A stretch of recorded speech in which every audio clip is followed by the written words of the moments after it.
assez intéressante. Je ne sais pas ce que vous en pensez, mais moi, j'ai quand même pas mal vibré. Bon, on a eu quelques petits problèmes techniques, vous les avez pas vus, mais on était quand même à 400 bars de pression. Alors, quand je dis on ne va pas se quitter comme ça, c'est vrai que il va falloir quand même que je fasse appel maintenant à notre minute, non pas de Monsieur Cyclopède, pour les plus anciens, mais la minute de Monsieur Antoine Driard, qui va venir nous parler juste avant des bonus, donc il faut être un tout petit peu patient, qui va venir nous parler de la gamme Visual Studio.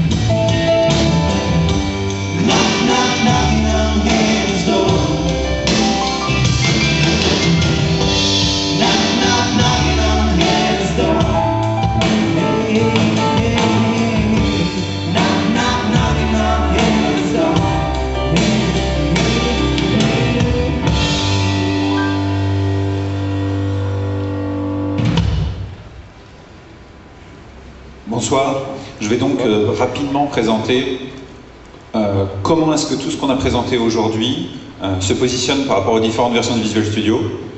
Il y a près de 1000 personnes qui sont passées aujourd'hui sur les stands Team System et MSDN auxquels on a en partie parlé de ça. Un certain nombre de vous ne sont pas passés. Ce qu'on a présenté aujourd'hui en termes de technologie, ça tourne sur le .NET Framework 2.0, plus un certain nombre de surcouches de frameworks supplémentaires pour les couches d'affichage, les couches de communication, le workflow et Atlas pour le web. Donc tout ça, c'est WinFX plus Atlas. Là, il s'agit de runtime. Tout ça, c'est gratuit. Ça va peut-être de soi, mais ça vaut le coup de le rappeler. Donc .NET Framework 2.0, il existe, il est sorti. Il est disponible depuis le 27 octobre 2005, ça va bientôt faire 6 mois. WinFX et Atlas, c'est progressivement, depuis quelques mois et pendant les mois qui viennent, ça va sortir sur des versions de plus en plus stabilisées jusqu'aux versions finales. Donc ce sont des runtime. Pour développer dessus, on a présenté plusieurs outils. On a parlé de Visual Studio. Tout ce qu'on a fait aujourd'hui était réalisé dans différentes éditions de Visual Studio et de Team System. La seule session qui était spécifique à Team System, c'était la première de ce matin. Et pour positionner un peu dans cette gamme un peu touffue de produits, qui peut utiliser quel produit, on considère que, en général, et bien sûr il y a des exceptions, jusqu'à 3 personnes, Visual Studio professionnel, éventuellement accompagné de SourceSafe, c'est la bonne solution. Au-delà de 3 personnes, et ça veut dire que c'est pas forcément pour des projets énormes, Team System, c'est la bonne réponse. Alors Team System, c'est une gamme de produits, c'est pas un produit, et je ne vais pas rentrer dans le détail aujourd'hui. C'est un produit serveur Team Foundation et des produits clients, les éditions architectes, développeurs et testeurs. Que vous soyez moins de 3 ou plus de 3, en plus de ces produits, vous pouvez prendre une option qui s'appelle MSDN Premium. Beaucoup d'entre vous connaissent certainement ce qui s'appelait avant MSDN Universal. Depuis 6 mois, on ne commercialise plus MSDN Universal. Ce qu'on commercialise, ce sont des options pour Visual Studio Pro ou pour les éditions Team System.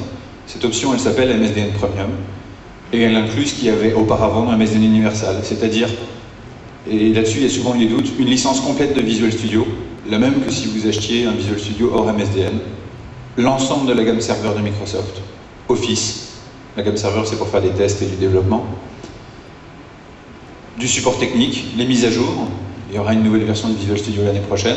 En ayant ce type de licence, vous y aurez accès. Comment faire pour en savoir plus? Vous contactez votre revendeur. Donc soit vous avez un revendeur qui s'y connaît, soit vous contactez un revendeur que vous trouvez sur le site web et qui connaît particulièrement les outils de développement. Vous m'envoyez un mail si vous voulez. Si tout le monde le fait, je mettrai quelques jours à répondre. Et enfin, un point que beaucoup ne connaissent pas, si vous êtes une SS2I ou un éditeur de logiciels, il n'y a pas besoin d'être partenaire certifié Microsoft, il suffit de se référencier sur notre site web. Il y a une procédure pour le faire, et ensuite, vous avez accès à des tarifs spéciaux sur ces gammes de produits qui sont à moins 20%. Quel que soit ce que vous négociez avec votre revendeur, vous aurez droit à 20% de plus. c'est un point dont je pense qu'il valait le coup d'être précisé. Vous m'envoyez un email, je vous en dis plus si vous voulez. Je rends la parole à Eric. Voilà. Bon, pas d'applaudissements là? Ah, vous êtes salauds. Bon, ben, je vais demander à l'équipe de rentrer un petit peu. Allez-y, faites-nous un petit morceau, hein, pour que l'équipe puisse rentrer. Et on va commencer par Mitsu.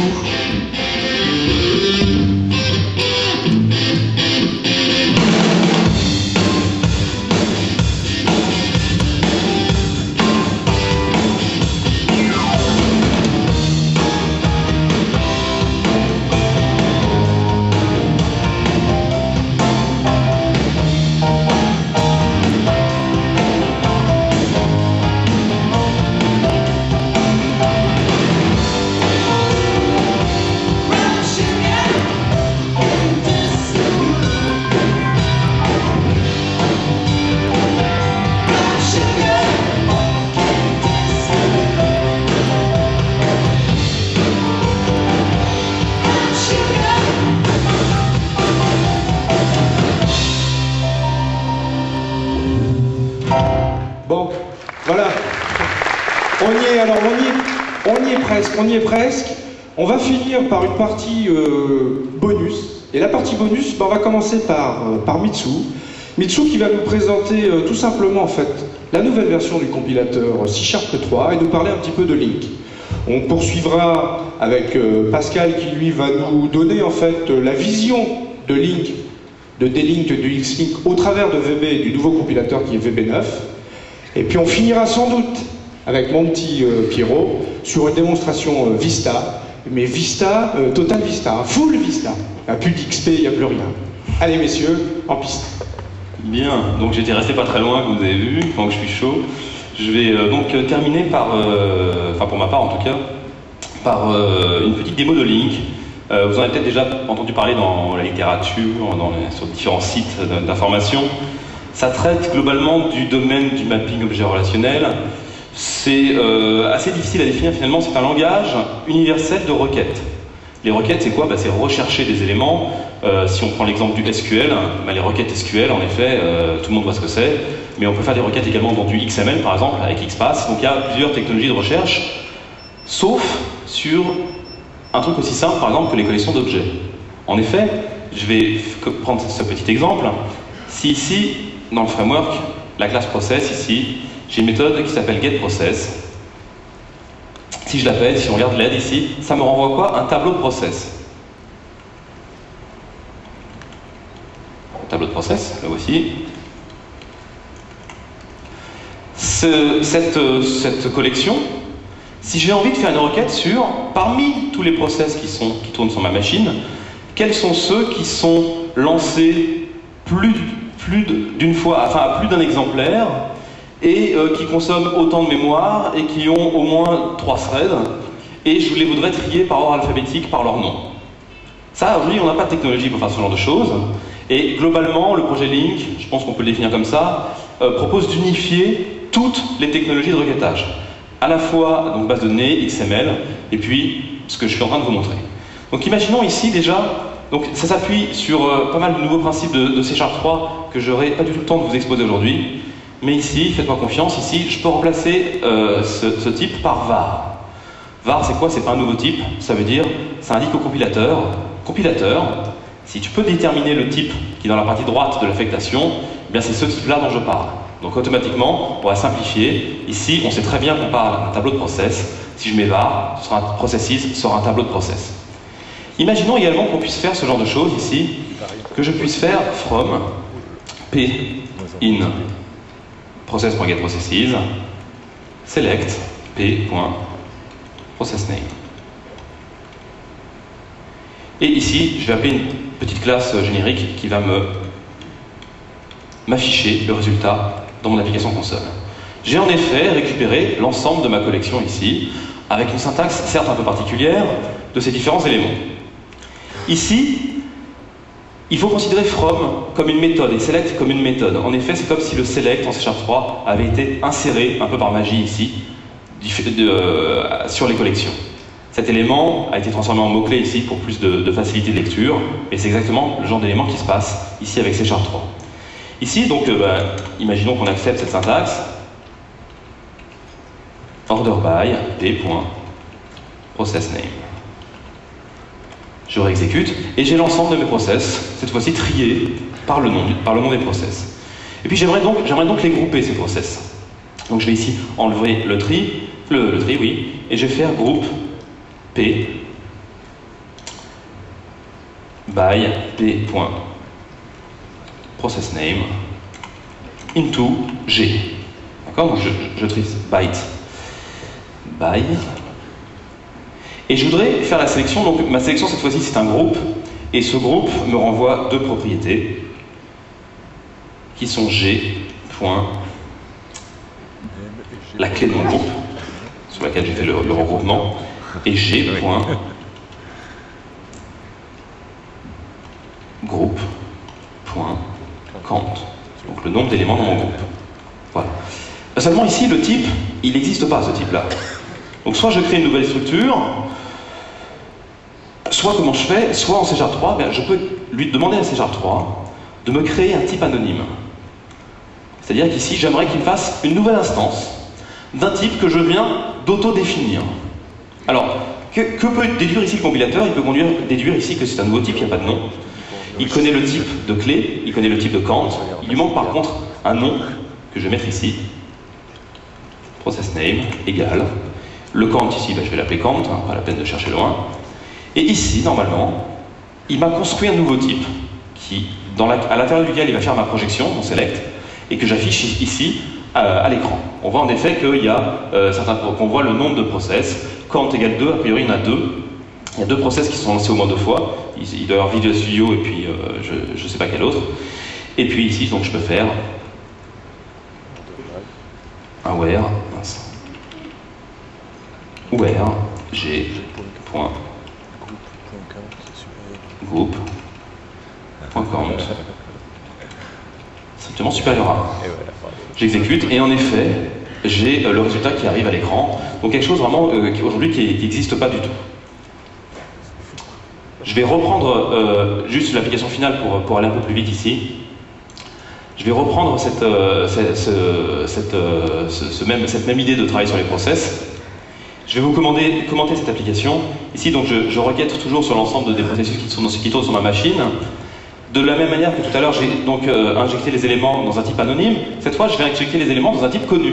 D'accord? En effet, si ce sont des customers, par exemple, vous avez envie de remplir, ou si vous avez une structure qui s'appelle process, eh bien, vous pouvez très bien les remplir. Ici, moi, j'ai choisi d'utiliser des méthodes et des types de Xlink. Donc, Xlink, il y a 2 spécialisations aujourd'hui du moteur Link. Il y a D-Link pour les données et Xlink pour le XML. Et ici, donc, j'ai créé des structures X-Element qui sont extrêmement simples à utiliser, beaucoup plus simples que l'API DOM qu'on a aujourd'hui. Et tout simplement, je vais pouvoir les imbriquer. Je vais dire que je voudrais un item, je voudrais un titre, et je les imbrique ici. Je voudrais le nom du process comme titre. J'ai mis une description ici en dur. Et puis donc ici, je vais me retrouver avec une collection dans Processes d'X-Element. Et quel est le travail que je vais faire derrière? Eh bien, je vais construire la racine d'un flux RSS, tel que vous voyez ici, écrit en Xlink, donc RSS, qui contient un attribut version, qui contient un sous-élément channel, qui contient ensuite l'ensemble de mes éléments, ici process, que je vais intégrer. Donc je vais me retrouver avec une arborescence Xlink, qui à la base vient d'une requête de type link. Ce flux, bien sûr, je peux le rendre en texte. Je vais associer un writer ici à mon écriture, et je vais écrire quoi? Je vais écrire ce flux résultant XML pas vers n'importe quoi. Au lieu de l'écrire bêtement vers un flux texte, dans un fichier texte, je vais l'écrire ici dans un flux HTML. En effet, ici, en Framework 2, avec quelques lignes, un HTTP listener, je peux créer un mini serveur web dans mon application. Je peux le mettre à l'écoute d'une URL, et ici, y répondre. Là, j'y réponds de manière catégorique, sans rien parser. J'envoie du texte /XML, et j'écris dans mon flux résultant, dans ma réponse HTTP, l'intégralité du flux XML. Je lance cette application. J'ai lancé en parallèle également un navigateur, et voilà, ici, en quelques lignes, en à peine plus qu'un écran, le résultat de ma requête ici, et le XML injecté dans l'HTTP. Je montre juste le résultat sur cette machine. Vas-y. Tu sais à quoi tu t'attends là? Non, je vois pas. Regarde, j'ai un petit bug. Enfin bon, 100 kilos quand même. Ici, je suis sous Windows Vista. Je connais cette machine. Je vais pouvoir ici requêter ici directement cette URL que je viens de vous montrer. Dans Internet Explorer 7, vous avez directement un reader de flux RSS. Donc voilà, ici, tout simplement, en quelques lignes de code, je vous ai fait une application qui expose sur ce PC, via un flux RSS, la liste des process qui sont en train de tourner et dont je vous fais la démonstration sur un autre PC. Voilà pour cette démo. Bon, alors la question... La question sécurité, qu'est-ce que je pourrais parler comme sécurité? Non, allez, venez, je vais justifier mon maigre salaire. Il est là le chef. Allez, tu vas faire une démo? Fais une petite démo, tu peux me donner un peu de... Voilà, le micro, tiens. Qu'est-ce que je fais? Bon, on va aller dans Visual Studio. Dans Visual Studio, ce que je vais faire, c'est tout simplement un nouveau projet. Par contre, moi, je vais choisir un projet de type Other Languages. Link. T'es sûr de ce que tu fais là? Une application console, la VB. Ah, d'accord, non, c'est très bien. Voilà. Ensuite, ce que je vais faire, c'est dim p égale. Et là, regarde maintenant, ce que je peux faire, c'est directement, voilà, un select. Pas mal ça. On va dire proc. From, et tu vois. Oula! Là, d'accord. Ah, c'est en VB, ça s'écrit comme ça, non? D'accord. Eh oui, qu'est-ce que tu veux? Je comprends pourquoi, vraiment, bref. Heureusement que t'as une licence, hein? Oui.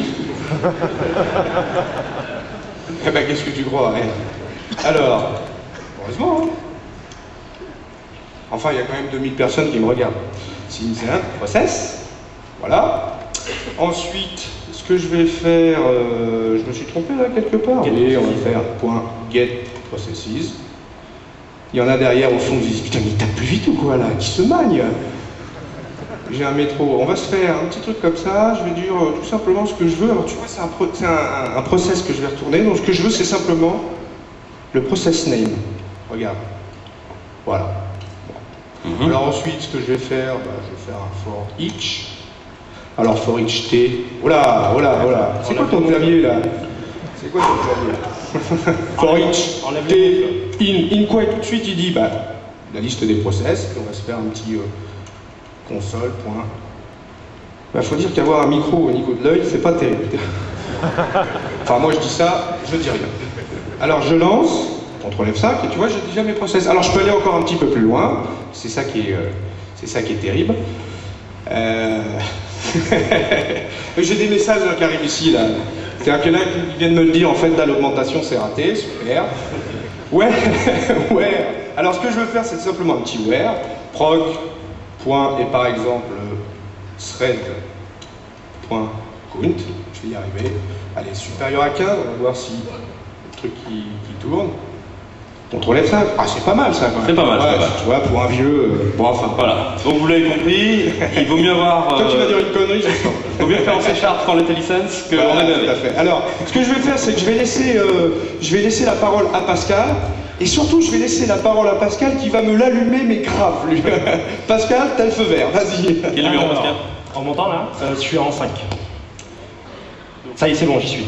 Alors mon petit Mitsou, moi je suis effectivement un fervent défenseur également de VB9, donc je vais vous montrer 2-3 choses sur VB9. Mitsou vous a montré le requêtage Xlink. Donc en fait globalement, dans son code, qu'est-ce qu'il avait fait? Il avait fait quelque chose qui ressemble à ça. Il avait globalement construit une collection à partir des New X Elements.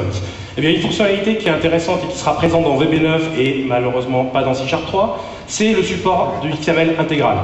Donc vous allez pouvoir directement faire un copier-coller de n'importe quelle structure XML. On est bien d'accord, c'est pas une chaîne de caractères ici, c'est le XML qui est directement interprété par le compilateur. Et à partir du moment où le compilateur a compris ce que c'était, vous allez pouvoir faire une requête du style ramener tous les clubs dans la collection des clubs dont le palmarès en C1 est supérieur à 0. D'accord? Parmi les 3 clubs qui sont là. Et donc si je fais une exécution et que je demande Xlink, effectivement il n'y a qu'une seule réponse, mais vous le saviez déjà. Alors, merci. Maintenant, Mitsou vous a parlé d'une deuxième extension qui s'appelle D-Link. Parce que c'est bien beau de faire du select sur des tableaux, c'est bien beau de faire du select sur du XML, il ne nous reste plus qu'un dernier pan, faire du select sur des bases de données, et après de grouper tout ça. Donc là, ici, je ne pouvais pas vous quitter sans vous remontrer une dernière fois quand même SQL Server 2005. Donc c'est notre moteur de base de données. Et ici, j'ai la même base que vous avez vue ce matin, qui globalement contient une table qui s'appelle Ouvrages. C'est les ouvrages de la collection MSpress. J'ai un certain nombre de colonnes dans cette table, et j'aimerais savoir comment Link peut m'aider à requêter cette table. Eh bien, regardez ce que j'ai fait. C'est extrêmement simple. Il suffit simplement, premièrement, de définir une classe qui s'appelle Ouvrage, de faire un import du namespace qui s'appelle system.data.delink, et après, c'est un jeu d'attributs. Regardez ça. Je mets un attribut table devant ma classe, et je lui dis au fait, cette classe est censée mapper la table dans la base de données qui s'appelle Ouvrage. Ensuite, dans cette classe, j'ai un certain nombre de propriétés. Ici, par exemple, j'ai la propriété identifiant de l'ouvrage. Je suis en train d'indiquer maintenant, grâce à cet attribut, que cette propriété ID est censée mapper une colonne de la table ouvrage, et cette colonne s'appelle OuvGuidID. C'est bien le nom technique qui est donné à la clé primaire qui est ici. Ensuite, je fais la même chose pour le titre, pour le numéro ISBN, et enfin pour le prix. Donc notez que je n'ai pris que 4 colonnes parmi l'ensemble des colonnes. Alors ensuite, pour pouvoir requêter cette table, c'est extrêmement simple. Link me fournit une classe assez intéressante qui s'appelle DataContext. Il suffit que vous héritiez dans une classe à vous de cette classe-là, et après regardez ce qu'il y a à faire. C'est simple, le code est ultra simple. J'ai exposé une méthode, une propriété qui s'appelle ouvrage, j'invoque ma classe de base, donc la fameuse classe dont j'ai hérité, qui s'appelle DataContext, j'appelle getTable, et je lui donne la classe que je veux récupérer. Et automatiquement la magie s'opère. Là où avant je devais écrire du code ADO.net et du code SQL pour aller requêter la base, ici tout va être fait pour moi automatiquement. Et à partir du moment où j'ai une collection d'ouvrages, regardez ce que je vais pouvoir faire. À n'importe quel moment je vais pouvoir ajouter. Donc ici je suis en train d'instancier un nouvel ouvrage, donner un nom à cet ouvrage. Je prends la collection de mes ouvrages que j'ai obtenus par ma propriété, je fais add, submit change et ça y est, c'est dans la base. Le modify, même principe. Je fais une requête sur mes ouvrages, je récupère l'ouvrage que j'ai à modifier, je donne un prix, un nouveau prix à cet ouvrage, submit change, la mise à jour est faite. Et enfin, le delete, je fais un select sur les ouvrages que je veux supprimer, je prends la collection des ouvrages, j'appelle remove, et je supprime l'ouvrage en question. J'ai pas écrit de code SQL, j'ai pas écrit de code ADO.net, si on exécute ça, delink, requête de tous les bouquins qui sont en ce moment dans ma base, les voici, ajouter un nouveau bouquin, .NET c'est la curie à 65 €, modifier, je viens de modifier le prix, c'est bien modifié dans la base de données, et enfin supprimer, et ça supprime les livres dans la base de données. Voilà, c'était un tour rapide de VB9 et de...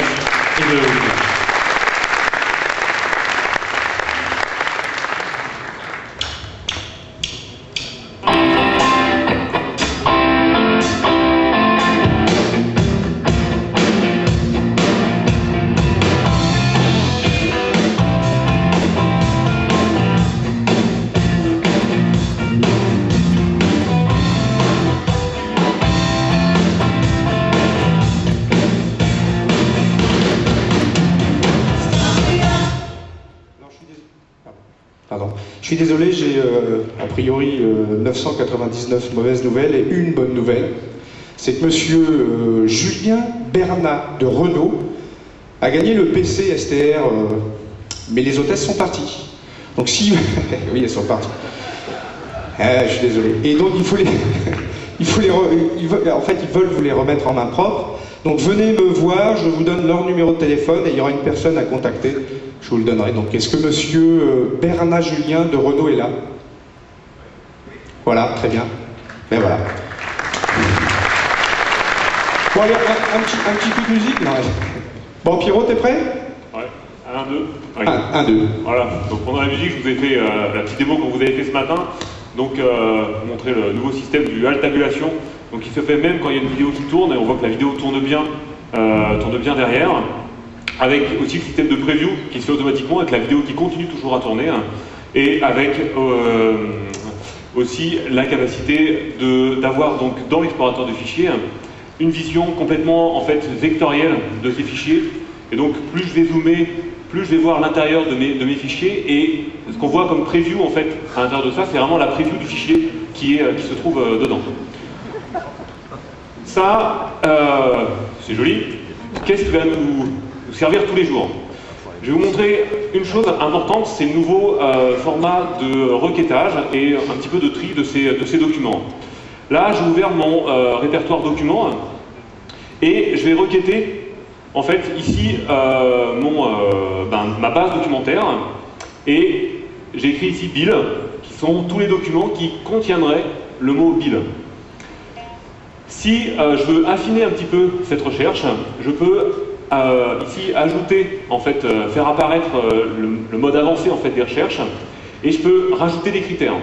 Par exemple, je peux dire, je veux donc toujours les documents qui contiennent bill, mais avec leurs titres qui vont contenir par exemple budget. À ce moment-là, hop, automatiquement, ma recherche va être filtrée et j'ai uniquement les documents qui vont contenir le mot budget, que ça soit donc dans le bill et dans leur titre qui auront budget. Cette requête, qu'est-ce que je peux en faire? Eh bien, je peux la sauvegarder. Et je peux la sauvegarder pour l'utiliser plus tard. Et donc, je vais la retrouver en fait au niveau de mes requêtes. Ici, j'ai ma requête qui va s'appeler budget et j'ai directement. Je vais la récupérer. Hop. Directement, donc à tout moment, je peux retourner sur cette requête. Et donc là, je peux imaginer des requêtes avec des dates, donc spécifiques sur des dates, des choses comme ça. On va voir que ça, c'est complètement dynamique, puisque si au sein de mon répertoire, donc n'importe où, je vais construire un nouveau document, je vais prendre un nouveau document Word, que je vais appeler budget. Est-ce qu'il apparaît dans ma recherche? Non. Pourquoi? Parce qu'il n'y a pas bill. Donc je vais ouvrir ce document, je vais ouvrir dans Word, et là, je vais écrire bill dedans.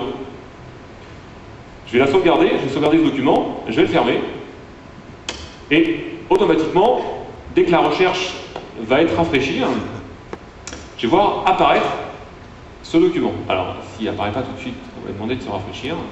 Voilà, il apparaîtra.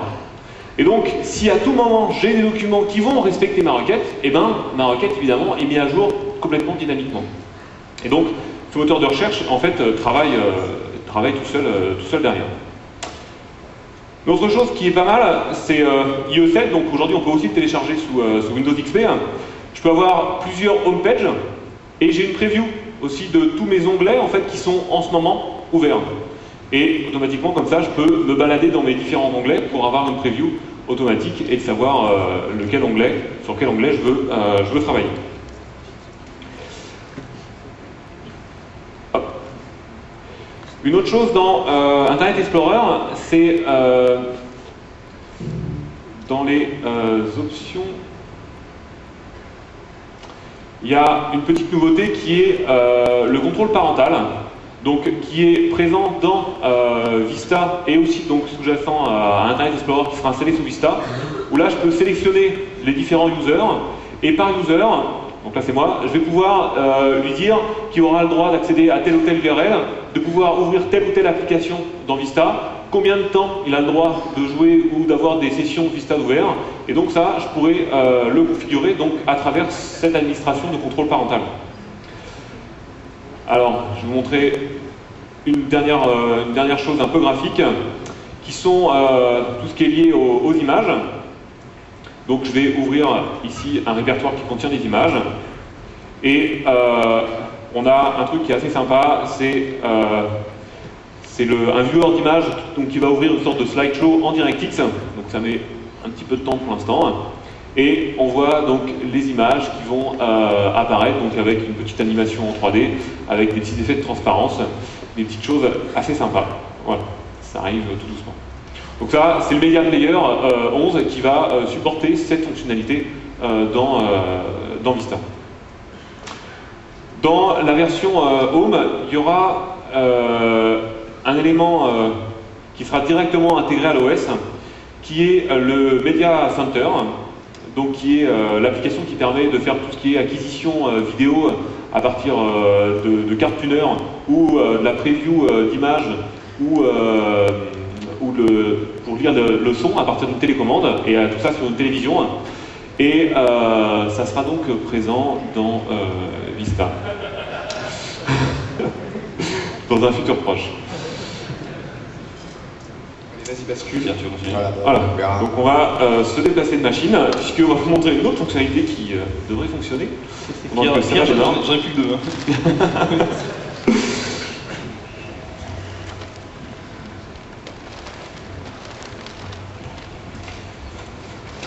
Alors, du coup, il me restait une dernière démo à montrer, donc je vais la passer sur cette machine, mais je ne l'ai jamais testé sur cette machine. Si tu me la craches, ça va pas aller. Hein. J'ai une clé USB qui contient ici 128 mégas de RAM. Et une petite nouveauté dans Vista, c'est que quand on insère une clé USB, une petite question est posée à l'insertion d'une clé USB. Donc là, c'est la première fois que je l'installe, donc il me dit, voilà, il me dit que c'est classique ça. Ça c'est classique, je peux ouvrir cette clé USB en tant que folder, ou alors augmenter les performances de mon système. Et si je clique là-dessus, en fait, il me dit qu'il peut convertir en fait ma clé USB en mémoire, et de combien de mémoire je veux utiliser ma clé USB pour augmenter la mémoire de mon système. Et donc comme ça, je vais pouvoir augmenter très facilement la mémoire d'un système sans être obligé d'acheter de la mémoire et de l'insérer directement dans mon PC. Évidemment, il faudra des clés USB très rapides, et il y a un nouveau format de clé USB qui va sortir pour évidemment que ça soit supporté et que ça soit ça serve à quelque chose. Juste Pierrot, pour la prochaine ville, tu pourras nous faire une petite démo qui le prouve vraiment, ça? Et puis tu me rendras ma clé, s'il te plaît? Merci. Ah, tiens. Alors une dernière qu'on va faire ensemble avec Mitsu, c'est le peer-to-peer qui va être présent dans Vista. C'est la capacité en fait très rapidement de pouvoir communiquer avec quelqu'un qui se trouve sur ma zone intranet. Et ce que je vais faire ici, c'est simplement ouvrir une nouvelle session. Donc je vais appeler Pierre, il y a une heure de session. Je vais mettre un mot de passe, 1, 2, 3, 4, 5, 6, 7, 8. Hop. Tu peux faire view caractère maintenant, t'as vu, c'est bien. Ouais, hop. Et j'ouvre une session, et je suis en attente. J'ai un mode de présence qui sera disponible, si je suis disponible, pas disponible, présent, pas présent, et Mitsu, s'il bascule... Alors, lance une appli déjà, pour viser les switches. Exact. Donc je vais lancer une application. Donc là, hop, directement, Elle est un peu petite. non, je cherche calme. Okay. Voilà, donc là je repasse moi sur mon écran à moi, qui est également un Windows Vista, Voilà. et cette fois j'ai également lancé... Non, c'est bon. Je change rien. C'est également donc le même programme de collaboration. Les deux PC se connaissent pas, il n'y a pas de domaine, il n'y a rien. Et donc on utilise le peer-to-peer. D'accord ? Donc moi je vais essayer de joindre ta session à côté de moi. Donc vu la distance, ça devrait marcher. Et ici en effet, automatiquement je vois ta session. Je vais la choisir. Ton mot de passe c'est 4, 5, 6, 7, 8. Voilà. Ah, ça marche pas. 1, 2, 3, 4, 5, 6, 7, 8. Ok. Et donc je joins la session de Pierre, donc un peu comme dans les jeux finalement. Oui. Ouais, je dis pas que ça mène un peu de temps. Ici, ah ben voilà, moi je suis là. Je peux choisir un petit peu comme dans Messenger, un petit peu mon statut. Je peux mettre des titres particuliers. Et puis donc là, tu vas me partager ton application. Voilà, donc je vais partager mon application.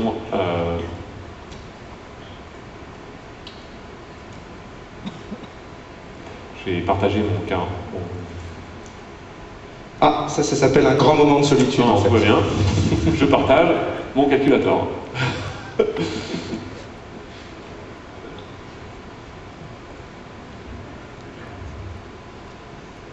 Ça, c'était ma session.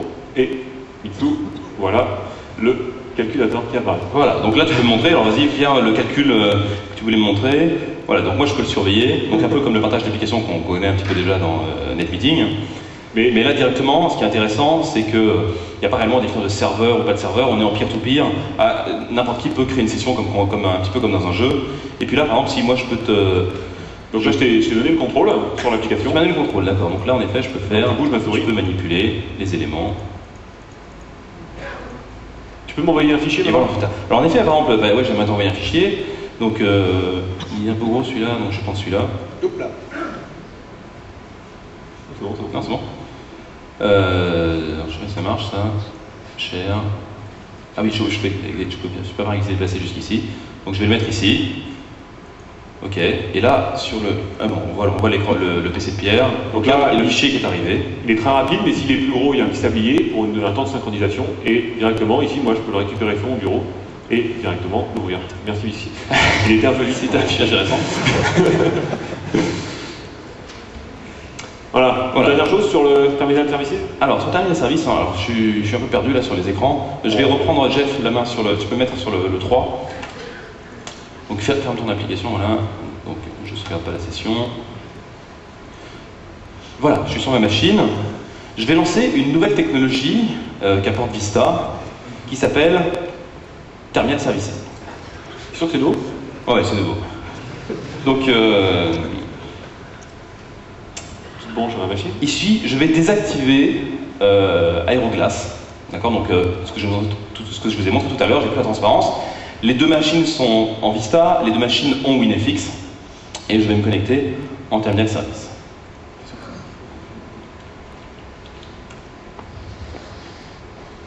Voilà, donc je suis en train de me loguer sur cette machine dont on ne voit plus l'écran. Tout le monde voit ce que c'est que terminal service, hein. Je suis dans une fenêtre, je manipule le PC que Pierre a devant les yeux. Et ici, je vais lancer un programme qui s'appelle Interactive Designer. Pourquoi je lance Interactive Designer? Parce que c'est une application WPF. Je vais aller charger le projet qu'on a fait tout à l'heure. Et là, ça marche. Tiens, c'est bizarre que ça marche. Ah. Voilà. Donc là, ça marche. Donc la résolution de la transparence, là, je vais pas être obligé de lancer ici. Bon, bref. Bon. Je vais rentrer dans les explications rapidement. Le terminal service ne fonctionne qu'avec le GDI. Et il passe à la fois des instructions GDI et un peu de bitmap en cache. Et vous savez très bien que la vidéo Direct 3D, une surface Direct 3D par exemple, ne passe pas du tout par le protocole Direct terminal service. RDP. On va y arriver, terminal service. Mais si vous vous rappelez la slide de tout à l'heure de WPF, uniquement WPF, avec mon application, le thread de mon application et le thread de rendu, il y avait une grosse flèche au milieu où j'avais marqué transport. D'accord? Et bien ici, c'est déjà activé dans Terminal Service et le rendu entièrement de l'application WPF qui est en train de tourner sur ce PC, le rendu, c'est cette machine-là qui le calcule. Donc, ce qui transite via Terminal Service, via cette nouvelle version de Terminal Service, ici, uniquement avec WPF, Vista et WinFX sur les deux machines, bien évidemment, ce qui transite, ce sont des instructions WPF. Et tout le rendu, et également ici le moteur 3D, fonctionne, alors c'est quelque chose qui est quasiment complètement impossible aujourd'hui en terminal service. Donc cette couche de transport, vous voyez l'intérêt déjà qu'on peut en tirer dans ce genre d'application. En gros, sur ce PC-là, je n'ai pas de carte graphique qui envoie. Si je fais du terminal service avec une carte graphique qui envoie, je pourrais jouer ou je pourrais lancer une application WPF avec de la 3D. Exactement. C'est bon les gars? Voilà. Je vous laisse tout seul parce que là... Merci. Merci pour tout. Sympa.